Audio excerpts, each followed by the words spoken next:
नमस्कार दोस्तों, मैं प्रदीप दुबे। आज हम आपको इस वीडियो में बताने वाले हैं, आप लोग लोन ईएमआई को लेकर काफी अधिक चिंतित हो और आप लोग के मन में काफी सारे सवाल हैं और काफी सारे टेंशन भी हैं कि सुप्रीम कोर्ट से कोई भी अपडेट नहीं आ रहा है और ना बैंक हमें राहत दे रहा है। कंपनियां कॉल करके हैरेसमेंट कर रही है, घर पे आके धमकी दे रही है। तो हमें क्या करना चाहिए, कैसे हमें इस मुसीबत से बचना है और क्या इसका उपाय है। तो चलिए आज हम आपको इस वीडियो में पूरी जानकारी बताने वाले हैं। तो चलिए शुरू करते हैं। दोस्तों, आप लोग को पता होगा कि अभी सुप्रीम कोर्ट में काफी दिनों से एक केस चल रहा है, करीबन 1 से 1.5 महीने से यही बात आ रही है कि सुप्रीम कोर्ट इंटरेस्ट पे इंटरेस्ट के ऊपर केस चल रहा है। मोराटोरियम 3 मिलेगा और कस्टमर को राहत मिलेगा, ये अपडेट आएगा, इस तारीख को सुनवाई होगी।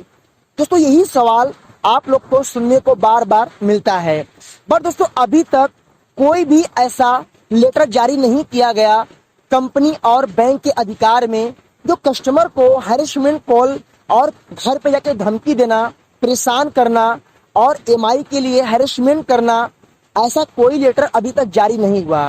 दोस्तों आप बताइए, जब कोई लेटर जारी नहीं हुआ, कोई फैसला नहीं आया, तो आखिरकार कस्टमर को कैसे राहत मिलेगा।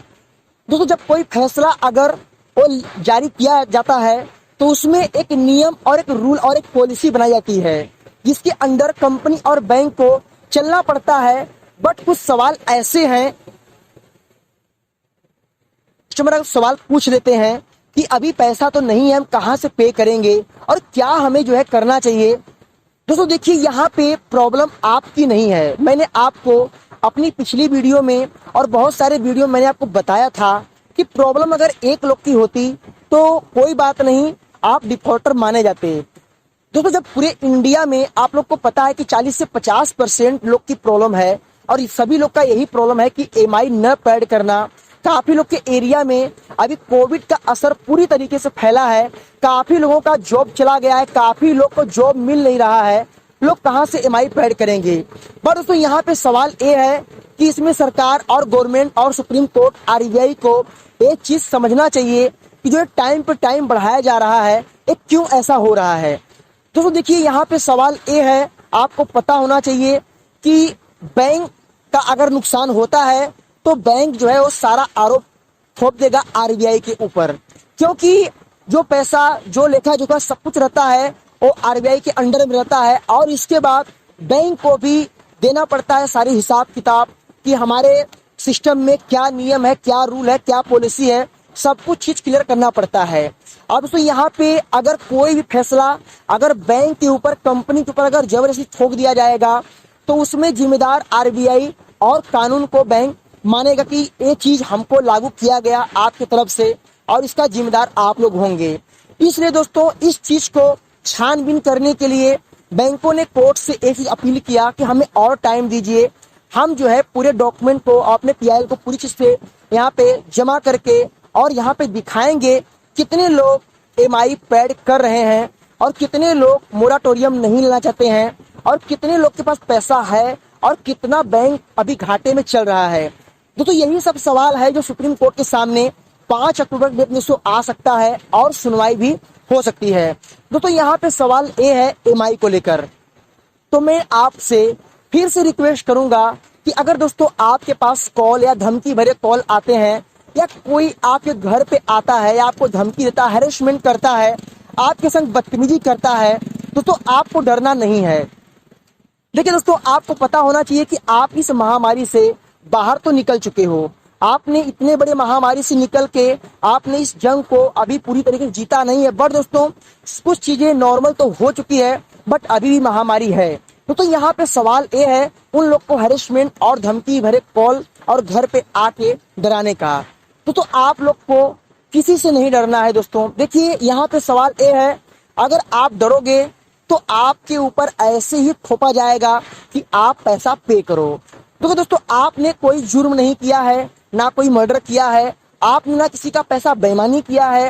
ये चीजें उत्पन्न की गई थी और परिस्थिति कुछ ऐसी आ गई जो इंसान के बीच में आने के बाद लोगों को ये प्रॉब्लम झेलना पड़ा और लोगों की जॉब, नौकरी चली गई। तो दोस्तों मैं आपको ये वीडियो में सिर्फ इतना बताना चाहूंगा, जो भी कंपनी आपको डराने की बात करती है, धमकी देती है।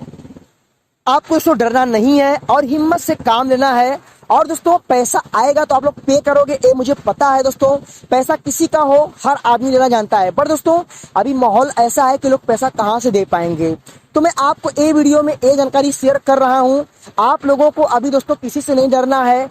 अगर कोई भी हैरेसमेंट कॉल आते हैं तो आपको इतना बताना है कि अभी पैसे नहीं है, हमारी जॉब चली गई है, हम पैसे लाकर देंगे। अगर दोस्तों जो कंपनियां, जो बैंक अगर आपको कॉल करके ये बोलती है कि बर्तन बेचो, गहने बेचो, घर बेचो, मकान बेचो, मेरा पैसा ला कर दो, तो आप इस रिकॉर्डिंग को रिकॉर्ड कर लेना। और दोस्तों मैं आपसे रिक्वेस्ट करूंगा कि आप लोग ट्विटर पे जाना दोस्तों, और मिल के एकता बना के दोस्तों आपको ट्विटर पर दोस्तों आपको ट्वीट करना है। बट दोस्तों आपको एक साथ करना है। अगर दोस्तों आप बारी टू बारी करोगे तो आपका शायद ना कोई सपोर्ट हो, और एक चीज आपको वहां पे डाल देना है। दोस्तों देखो यहाँ पे क्या है ना, अभी दोस्तों आपको एक चीज क्लियर होगा कि अभी कोई ऐसा रूल नियम लागू नहीं किया गया है कि लोन के लिए आप कोई फोर्स करे या आपको परेशान करे। ओनली आपसे ये पूछा जाए कि आप पैसा कब पे कर रहे हो, इतना ही अधिकार है, बाकी ऐसा कोई अधिकार नहीं है। और दोस्तों आपको यही पता होगा कि कहीं भी अभी ये नहीं लिखा है कि लोन जो आदमी नहीं पे कर पाता है उसके ऊपर कोई सजा, कोई कानूनी कार्रवाई, या वो डिफॉल्टर बन गया, या वो कोई ऐसा गलत कांड कर गया, ऐसी कोई रूल और पॉलिसी नहीं है। बट दोस्तों पैसा तो देना अधिकार बनता है आप लोग का। बट मेरा आपसे रिक्वेस्ट है कि आप लोग डरिए मत, और देखते हैं क्या सुप्रीम कोर्ट फैसला लाता है। बट दोस्तों काफी लोग ये बोल रहे हैं कि सुप्रीम कोर्ट सिर्फ हम लोग को घुमा रहा है, फिरा रहा है। देखिए दोस्तों कोर्ट का फैसला है, उसमें ना आप कुछ बोल सकते हो ना मैं कुछ बोल सकता हूँ। जो चीजें हैं मैं आपको वही बता पाऊंगा कि इसमें किसी का अधिकार बोलने का नहीं है। दोस्तों इतना जान लो कि अब क्या कोर्ट फैसला लाती है।